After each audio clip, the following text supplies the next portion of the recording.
15 मई शुक्रवार को मध्य प्रदेश हाईकोर्ट ने धार की भोजशाला को देवी सरस्वती का मंदिर मानते हुए एक बड़ा फैसला दिया। कोर्ट ने कहा कि इस स्थल के धार्मिक और ऐतिहासिक स्वरूप को तय करने में केवल आस्था नहीं बल्कि एएसआई की वैज्ञानिक रिपोर्ट, पुरातात्विक साक्ष्य, संस्कृत शिलालेख, स्थापत्य अवशेष यानी कि आर्किटेक्चरल रिमेन्स और ऐतिहासिक रिकॉर्ड को अहम आधार माना गया।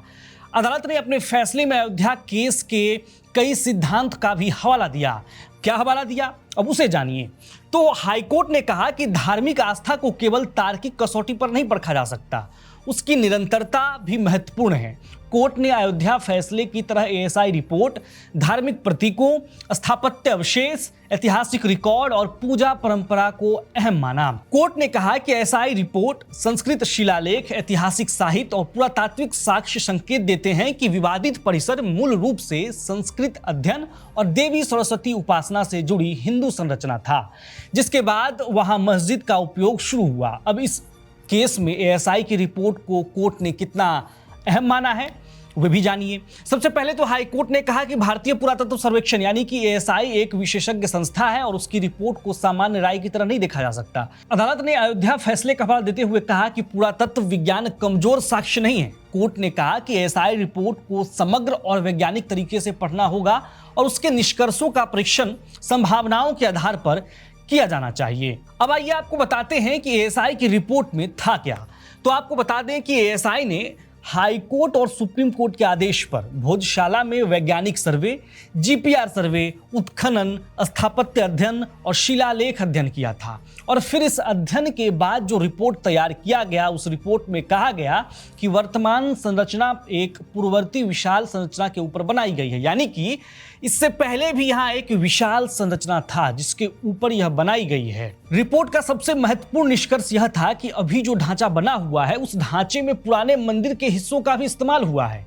पुराने स्तंभ, मूर्तियां, बीम, खिड़कियां और शिलालेखों को काट कर यह संरचना तैयार की गई। एएसआई के इस सर्वे में उन्हें परिसर में 106 खंभे और 82 स्तंभ मिले। कोर्ट रिपोर्ट में कहा गया कि उनकी स्थापत्य शैली मंदिरों जैसी है। इनमें देवी देवताओं और मानव आकृतियों को बाद में विकृत किए जाने के संकेत मिले हैं।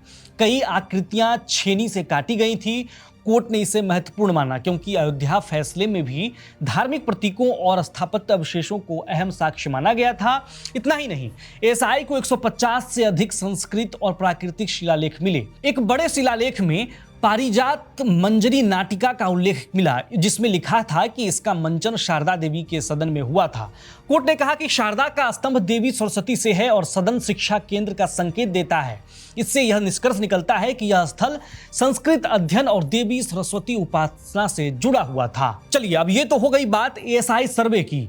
अब आइए आपको बताते हैं कि कोर्ट में मुस्लिम पक्ष ने क्या कहा। मुस्लिम पक्ष ने दावा किया था कि यह शुरू से मस्जिद थी और वक्फ की संपत्ति है, लेकिन उनके इस दावे पर अदालत ने कहा कि ऐसा कोई साक्ष्य पेश नहीं किया गया है जिससे यह साबित हो सके कि 1034 ईस्वी के पहले यहां मस्जिद थी। कोर्ट ने कहा कि केवल लंबे उपयोग से दूसरे समुदाय के अधिकार समाप्त नहीं हो जाते। साथ ही मस्जिद केवल वक्फ भूमि पर बन सकती है, लेकिन भूमि के वक्फ होने का कोई रिकॉर्ड नहीं मिला। अब देखिए, अब तक की कहानी से आपको यह लग रहा होगा कि इस केस में सिर्फ दो पक्ष है, हिंदू और मुस्लिम, लेकिन ऐसा नहीं है। इस केस में तीसरा पक्ष जैन समुदाय भी है। सुनवाई के दौरान जो है जैन पक्ष ने कोर्ट से कहा कि उत्खनन में मिली प्रतिमा जो है जैन देवी अंबिका का है। इस पर अदालत ने कहा कि प्राचीन भारत में जैन और हिंदू परंपराएं साथ विकसित हुई और दोनों धर्मों की प्रतिमाएं एक दूसरे के स्थलों पर मिलना असामान्य नहीं है। कोर्ट ने कहा कि संस्कृत शिक्षा केंद्र, सरस्वती संबंधी शिलालेख और ऐतिहासिक रिकॉर्ड इस स्थल को देवी सरस्वती से जोड़ते हैं। कोर्ट ने ऋग्वेद का भी उल्लेख किया और कहा कि देवी सरस्वती ज्ञान की देवी हैं और भोजशाला संस्कृत शिक्षा केंद्र था।